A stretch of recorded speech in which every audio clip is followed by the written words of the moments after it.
So I'm going to start the story in 1995 when my daughter Mallory was 3 and she was diagnosed with cystic fibrosis. The CF specialist told us about the medicines and machines she would need, the limitations she would face. He seemed hopeful when he said the lifespan with children with CF has increased from 5 to 25, and we expect it to get even longer. But all Mark and I heard was that our child had an expiration date. I was bawling my eyes out, and so I asked the doctor how we dealt with hysterical parents and very sick children. His perspective helped me. He said he had treated kids who had been beaten, burned, and abandoned. He saw the love we had for Mallory and the smile on her face, and he promised us she would have a happy life. Mallory had lots of symptoms: a persistent cough, a chronic runny nose, and serious GI problems. Mallory would say, the doctors are only focused on my lungs because that's what will kill me, but the GI problems are what ruined my life. I was desperate for a way to explain the disease to Mallory and to her brother Micah, but there was no children's book about CF back then. So I wrote one, Mallory's 65 Roses. 65 Roses is what kids hear when adults say cystic fibrosis. The first year, Mallory hated doing treatment. Every day when it was time to start, she would hide. In the closet, under the bed, anywhere she thought we wouldn't find her. So Mark made up a game he called Astronaut and Pat Pat. Astronaut was for the mask that delivered her inhaled medications, and Pat Pat was for the chest percussion therapy. We read the book to Mallory's class every September. We gave a copy to each of her friends, and even the boys when she started dating, because it provided an easy way to explain her illness, which for so long was invisible. That book taught Mallory the power of narrative. Mallory had a happy childhood, and once she got used to her treatments, she was always compliant, until one day when she was 9 and she refused to do them anymore. For the first time, we introduced the idea that CF could be fatal. Mallory ran out of the room crying. She did not speak to us for 3 days, but after that, she never missed a treatment. And she started writing, first in a spiral bound notebook, and then at the age of 15 on a computer. Mallory lived every day knowing she had a chronic illness that would someday kill her. It's why she kept a journal. Through the years, Mallory's medical teams became a huge part of our lives. They often asked if medical students and residents could come to the bedside for training. Mallory always said yes. She was always compliant. And the doctors said she was the poster child for cystic fibrosis. Every single doctor and every healthcare practitioner always loved Mallory, but they didn't love me. I was the bad cop to Mallory's good cop. My job was to protect her, even when it made me unpopular. And there were so many things I did that got me into trouble. I'll share a few.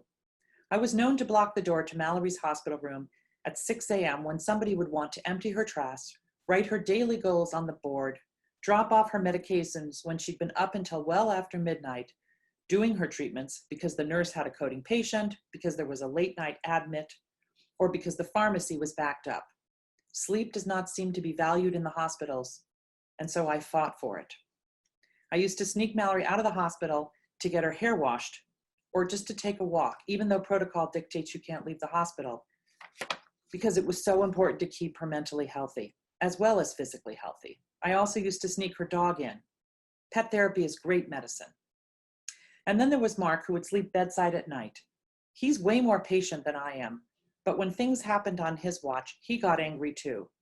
During the day shift, there are layers of staff, and management is always watching. But at night, it feels like a ghost town, and with no systems of checks and balances, things happened.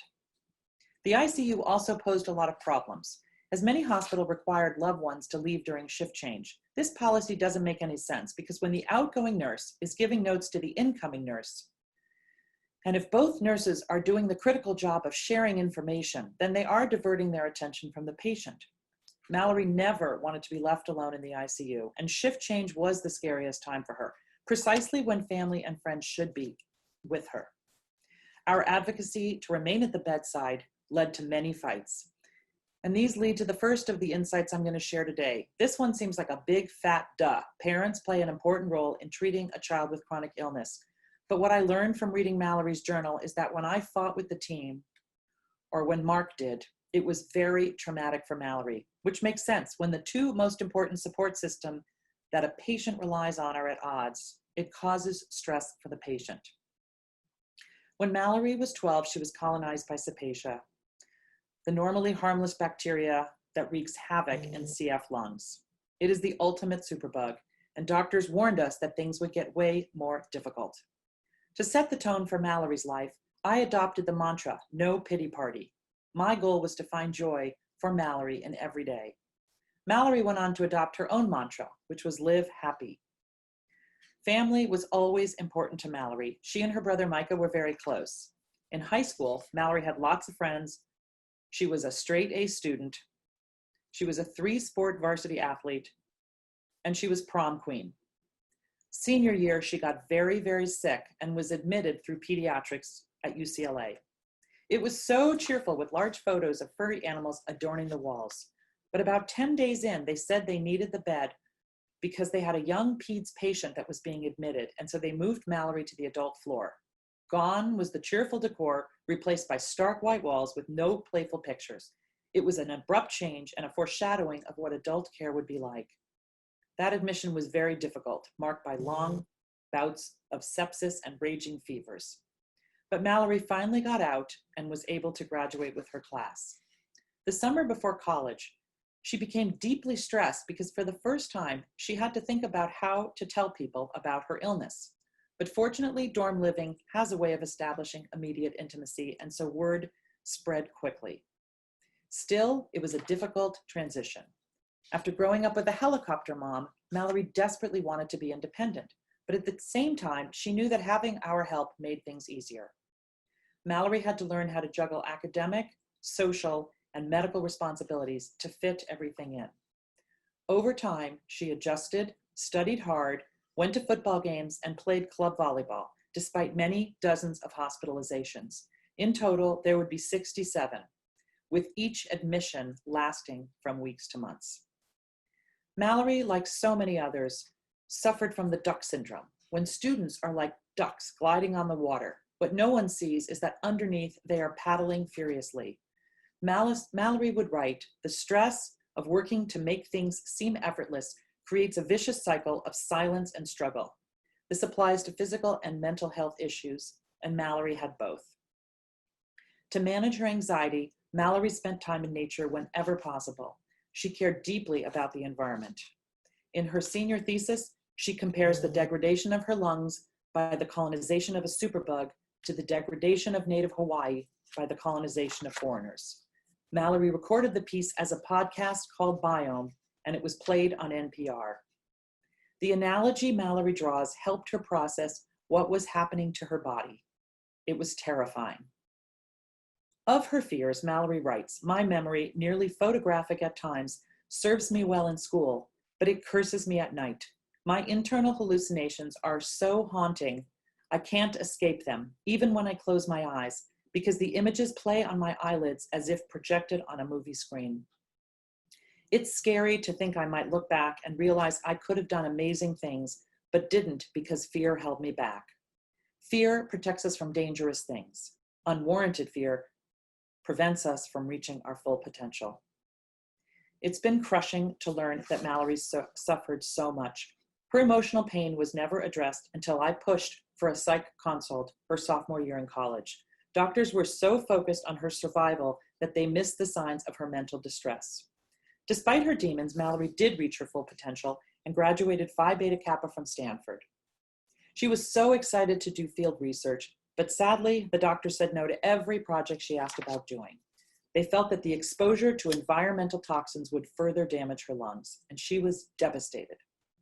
No one understood her distress because Mallory still looked so healthy that many thought she was the golden girl who had it all. Mallory would have traded everything for the chance to take a breath that didn't hurt, to have a life that wasn't defined by illness. As Mallory's body deteriorated, she sharpened her mind, crystallized her thinking, and honed her writing skills. Mallory would write, "I am limited in what I can say. I'm limited in what I can do, but not in what I can say." Cystic fibrosis does a lot of taking, of dreams, of time, of travel, of friendship, of potential, of plans, of lives. But you can't be negative, because negative thinking will hurt your creativity, the very same creativity that you need to reinvent your possibilities and achieve your goals. Mallory fought hard to reinvent her possibilities without giving up on her dream of working in environmental education. Instead of doing field research, she got hired to write a book, The Gottlieb Native Garden, a California love story, about the importance of using native plants and gardening for wildlife. Conservation, even to those committed to stewardship, can seem unobtainable. The publication of this book enabled Mallory to realize that she could still make a difference despite her limitations. The book received a lot of acclaim, but when Mallory should have been celebrating on book tour, her infection reignited and she landed back in the hospital for a long stretch of time. While her friends were grappling with normal post-college questions, Mallory was dealing with IVs, ICUs, and indignities. Things like having nurses and doctors ask about her bowel habits in front of her friends, even when she repeatedly asked them not to. It was humiliating. Mallory was also in excruciating pain, 3 different times, 3 different hospitals, once for pleurisy, once for a pulmonary embolism, and then again after transplant. The opioid epidemic has left the medical community working to regain control of prescribing patterns. As a result, well-meaning doctors and nurses would routinely underprescribe pain meds to Mallory out of their fears of creating another addict, even though she was an inpatient each time and doctors were monitoring her every dose. Mallory writes about her distress at inadequate pain management, but yet, at another point, she writes about her own fears of getting addicted. Quote, "I never thought I would say this, but I have come to love the feeling of being on opioids. They were never part of my treatment, but as my chest pain became unbearable, I needed them to breathe. They also helped with my mood. With morphine and with oxy, there is no pain and there is no sadness." And these anecdotes lead to insight number 2, that fear of addiction must be better balanced with need when it comes to pain management. Advocating for better pain management protocols is part of Mallory's unfinished work and part of her unfinished life. After college, the issue of when to disclose her invisible illness resurfaced. She worried about burdening new friends, and she worried about scaring off potential employers. In one anecdote I can share, Mallory interviewed for a writing job in San Francisco with a company who said she was perfect, and they loved her writing samples. They offered her a great job with a high salary. But after she told them she had CF, they said it wasn't a good fit and they withdrew their offer. She was deeply disappointed. Mallory also feared that no man would love her enough to accept the complications of her disease, so she often held back. But there was something about Jack, who we call her real-life Prince Charming, that left her wrestling with the decision. They first met on New Year's Eve. In 2015, Mallory had just gotten out of the hospital and she was on IVs. She thought Jack was super cute and very nice, but since she was living in LA and he was studying at Stanford, she didn't give him a second thought. But months later, after they moved back up north, they re-met at a party and were playing a game of spike ball when she had a bout of hemoptysis and ran into the bathroom to cough up blood. When she came out, she had blood on her shirt and she was very pale. So of course, Jack expressed concern, which leads to insight number 3. It's difficult to know when to disclose an invisible illness. She came to the conclusion that there is no right or wrong answer. In terms of timing, though, she decided she wanted to tell Jack right away for 2 reasons. First, she wanted to know, is this cute guy who's there when we're laughing and lighthearted also going to be there for me when I'm sick and sedated? But second, she cared about him and she wanted Jack to know what he was walking into. It's a good thing she told him because a few days later, she ended up in the hospital because of that hemoptysis episode, and it was the first of many more admissions to come. The antibiotics had stopped working at this point, and the only option left was transplant. The 2 centers where Mallory had been a patient for most of her life turned her down. Mallory was crushed. In fact, they wouldn't even evaluate her. They also said they didn't think any center would take her complicated case. She felt crushed and she felt abandoned by her CF teams. I regret that I did not push harder for them to have a conversation with her. Didn't they owe her that? I begged the team to keep trying to find a hospital that would transplant her, and with little hope, we decided to take a trip to Hawaii. If she was going to die, I wanted her to be in her happy place.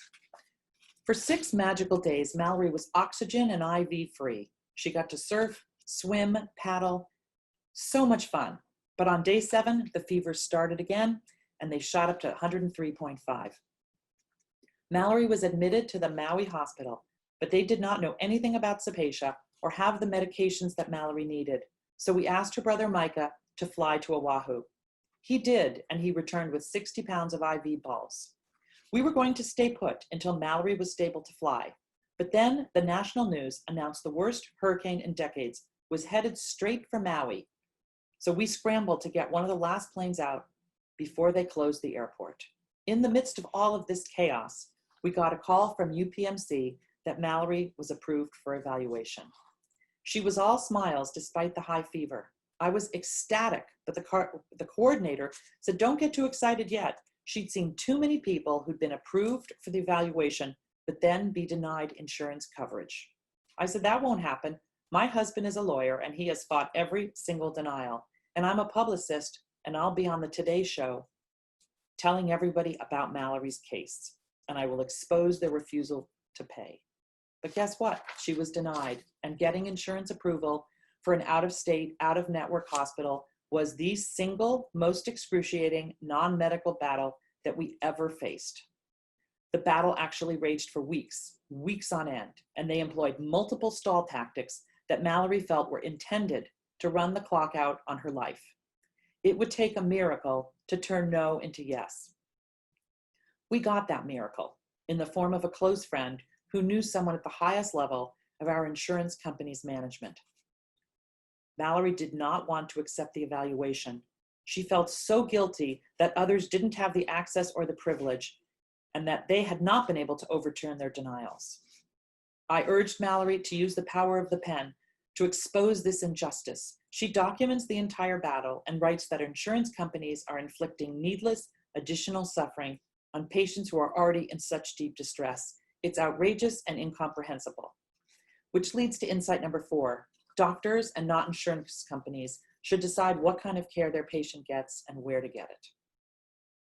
In early October of 2016, Mallory and I flew to Pittsburgh for a grueling week for the evaluation. We met all the different teams that had to weigh in on her case. We left there cautiously optimistic and were on pins and needles waiting to hear from the transplant team. They had promised they'd call on Monday or Tuesday after their selection meeting, but they didn't, and we went to sleep highly anxious. They finally called on Wednesday, October 12th, which happened to be Mallory's 24th birthday. So we assumed that they intentionally withheld that phone call so they could give her the perfect birthday gift. They called to say they were accepting her as a candidate for lung transplant, but that at 40%, she was actually too healthy to come. We were so happy to have more time in San Francisco. But in a twist of fate, 1 week later, Mallory got the flu and then mono. And then at that point, UPMC was saying she might be too sick and not be able to get transplanted after all. There's a fine line between being too sick and not sick enough. So we made the decision to leave San Francisco and move back to LA so that we could be ready to fly the moment they said she was stable. Cross-country move is difficult under any circumstances, but at this point it was absolutely impossible. Mallory spent most of November, December, and January at UCLA Hospital until she was finally deemed stable. And the call came on a Monday with instructions to fly on Thursday so that Mallory could be in clinic on Friday, which gave us 2 days to pack up our lives for this cross-country move and say goodbye to everybody that she knew and loved, knowing she might not make it back. This is the day we arrived in Pittsburgh. Mallory was happy and hopeful. To a patient with end-stage lung disease, the most important call you'll ever get is the one letting you know that lungs are available.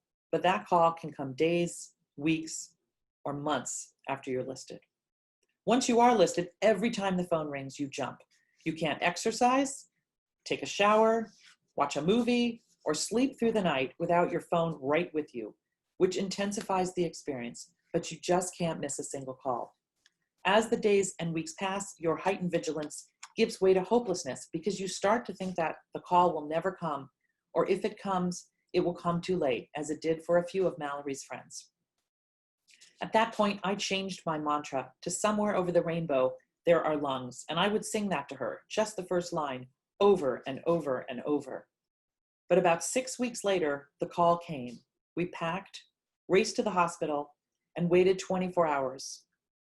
In the morning, the surgeon came in with a big smile to tell us that the lungs were viable, but in fact, they were going to another patient. Talk about being blindsided. We didn't know there was such a thing as a backup candidate. Again, Mallory was devastated, and this leads to a very simple insight number 5. Doctors should err in favor of giving more information rather than less, as it helps patients and their families manage their expectations. In total, Mallory experienced 3 dry runs, false alarms where you're called to the hospital and prepped for surgery, but the lungs aren't viable or they end up going to somebody else. Mallory writes about the emotional and physical toll this took on her. It was actually deeply difficult for all of us.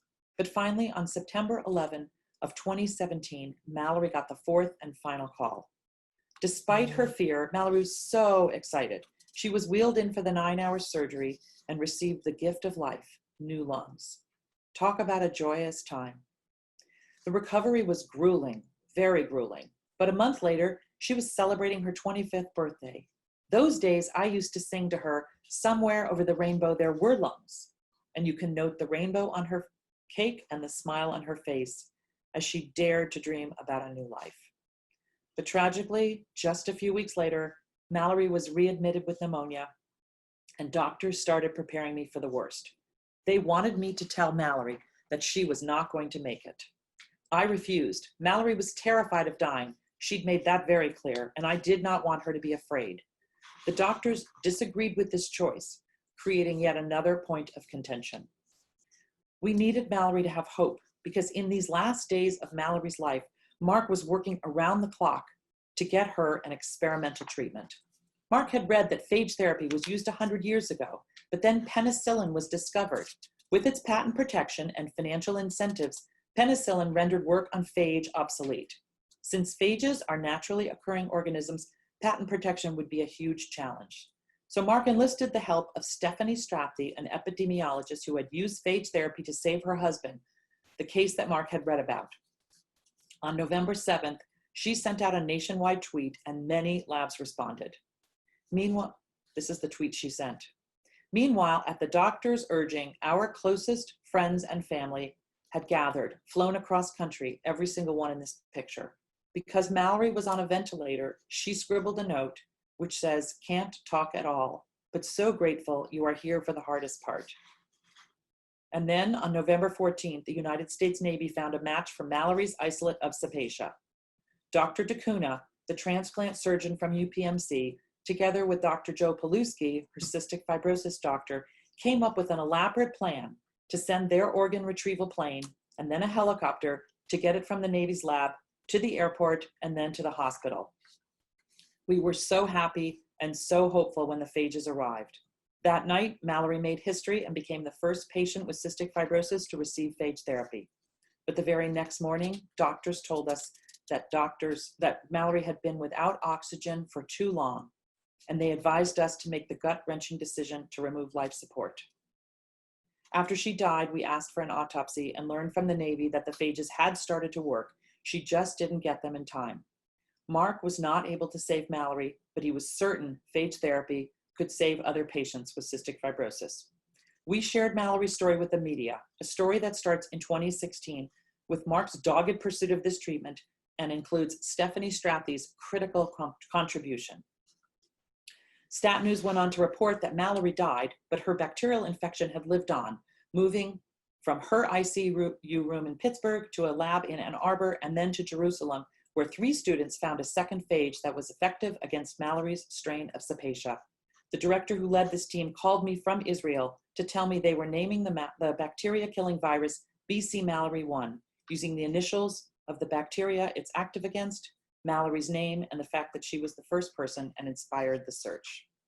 While all this was happening, Mark was dipping for phages in a sewage treatment plant and bringing phage therapy to the attention of Dr. Mike Boyle and the Cystic Fibrosis Foundation, because he had a dream to treat kids with CF with phage therapy before infection ravaged their lungs, a vision that has led to the first NIH-funded clinical trial for patients with CF.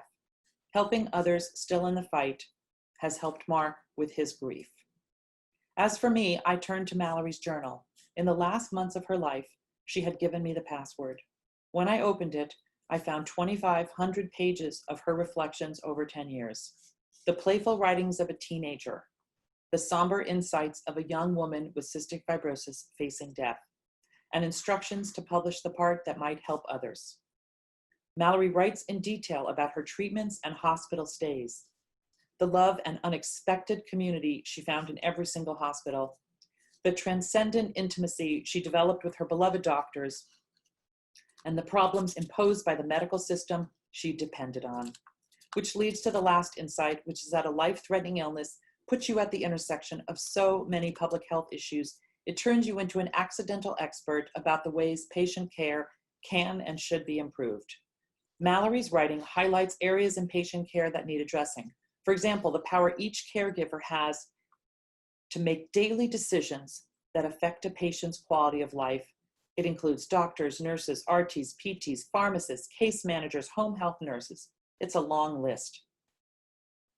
People asked if I learned anything from reading Mallory's journal.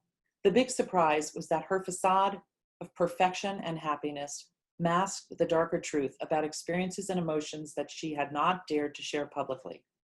Mallory lived happy, but in her journal, she expresses anger at her disease, shame about her body and its failings, and the difficulty of straddling the sick and well worlds. Despite the serious subject matter, Salt in My Soul is at its core a snapshot of a coming of age, an intimate portrait of a young woman living her life. Mallory writes about so many topics that we can relate to: the importance of deep and meaningful friendships, her longing for love, and most heartbreaking to me, her intense desire to have a child. Mallory said that writing helped heal her. If only she had gotten to see that her writing is helping others. She leaves us a legacy, and her wisdom and her words, the salt in her soul. Thank you.